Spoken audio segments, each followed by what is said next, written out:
Today we're going to be looking at a scarce item. It was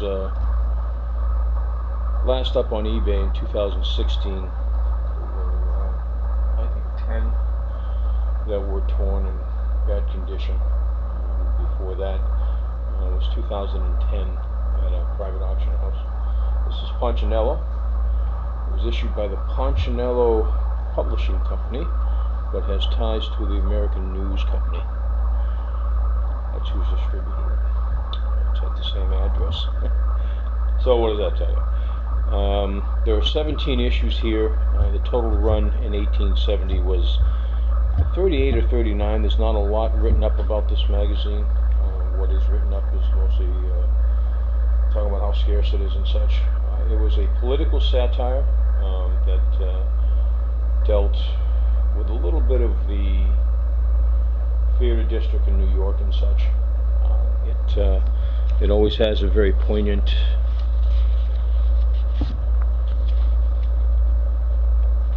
art piece in the middle. I'm not going to go through every paper.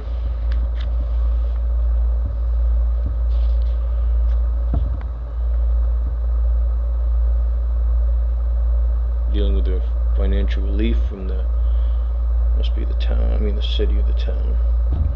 Oliver Twist statement there. Landing of the Pilgrims.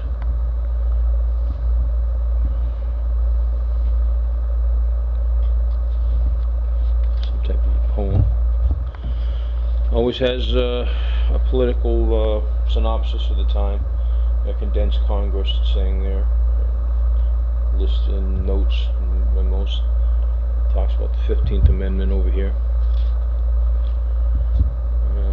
From a poignant point of view, I'm sure. And then quite a bit of one full page in the back of advertising. This is number 5.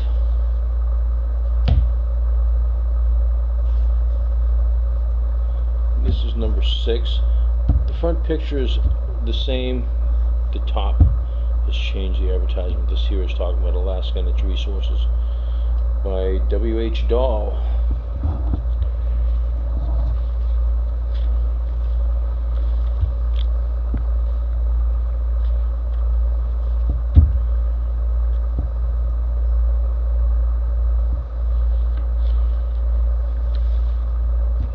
Cincinnati Sweeney, she's a congressman, Young Democracy. A political figure. I'm talking about an omnibus there. The President knows how to best battle a siege and that, but we are the lads of the swift retreat. Condensed Congress. Let's read a little bit of that. Mr. Carpenter said the passion of his friends in Boston for meandering about himself amounted to a mild mania. All he had done was to suggest that Sumner had upheld states' rights 20 years ago and now pretended that never any such persons. Not written a while, I'd like to. So evidently, one senator felt another senator didn't stand behind what he said. Things just don't change much, do they?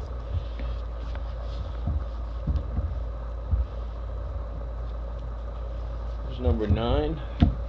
Does have a tear there.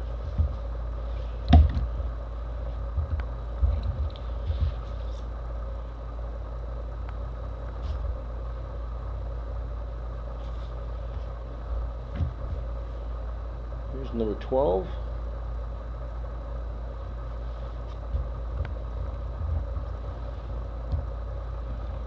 Let's go back to number 9 here real quick.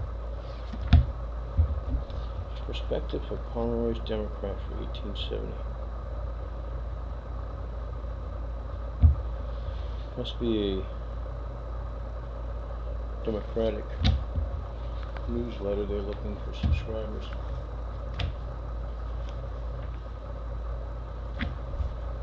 Number 14. See the 15th page for premiums. Blank.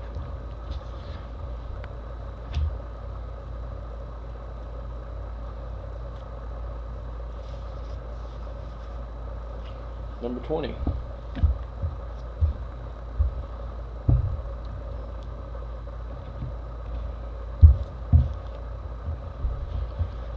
Let's see, condense patent binders for Punchinello.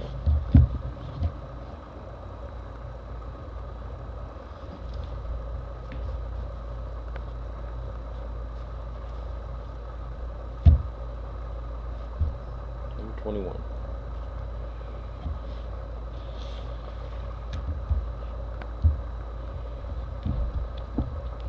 A passage from Central Park. I did notice when I was looking at it, there was a lot about Boston, a lot about New York.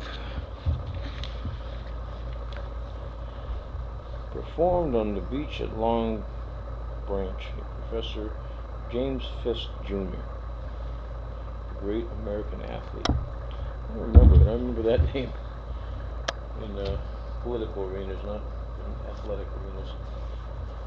Number 22.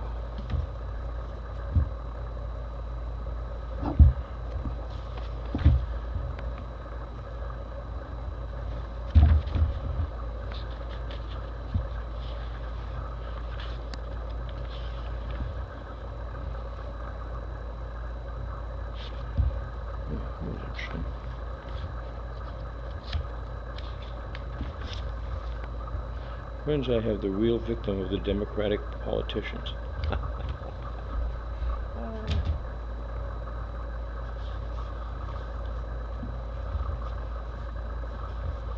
Number 23.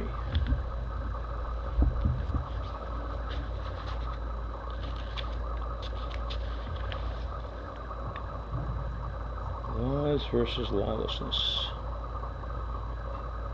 John F. Hoffman for governor.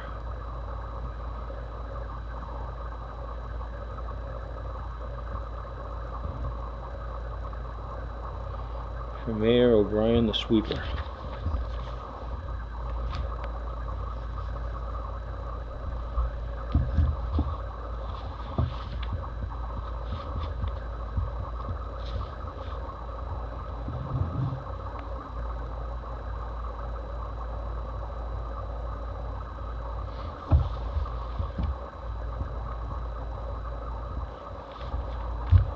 Number 24.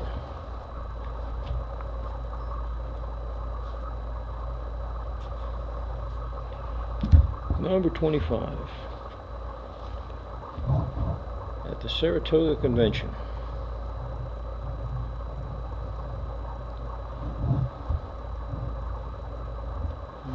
And a fact from Lake Superior.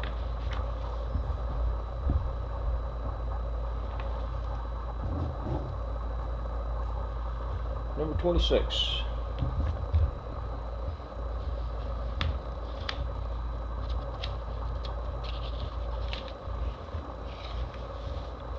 Humpty Dumpty sat on a fall wall. Humpty Dumpty had a great fall. Looks like Germans to me. Mr. Greeley, pray take a seat, Mr. Woodford.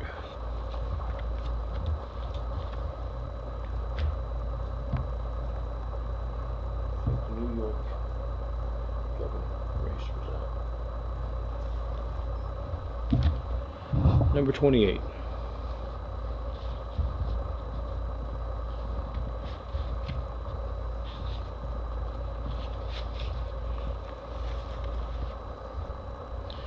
Staying the March to Liberty, halt. That was an interesting depiction of Lady Liberty. The young demo rats encourage the old rat Dana come to grief in trying to put out the Hoffman light.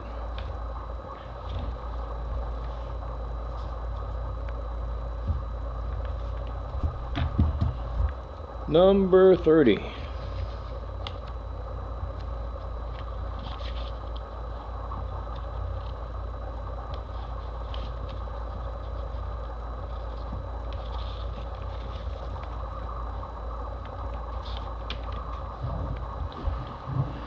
Oprah's really charming the strains of the Republican lyre, the Cerberus, of Brian Morrissey and Fox. On guard the entrance to the dead abode of John Real Democracy.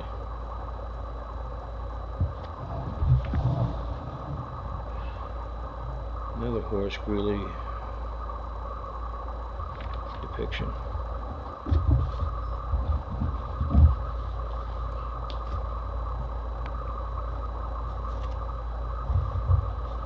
Number 31.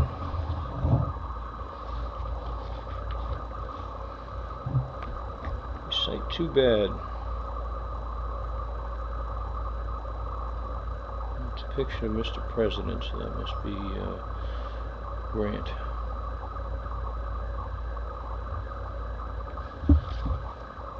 Another Horace Greeley comment up here. And another Woodford. Must have been a contentious fight back then. Number 32.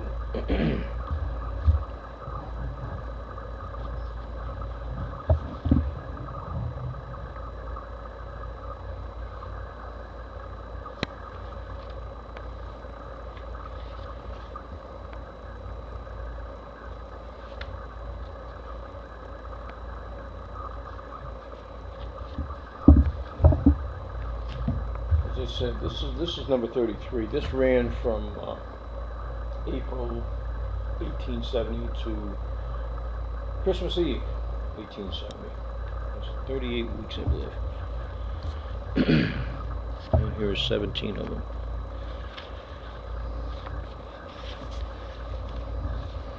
The Literary Pirates.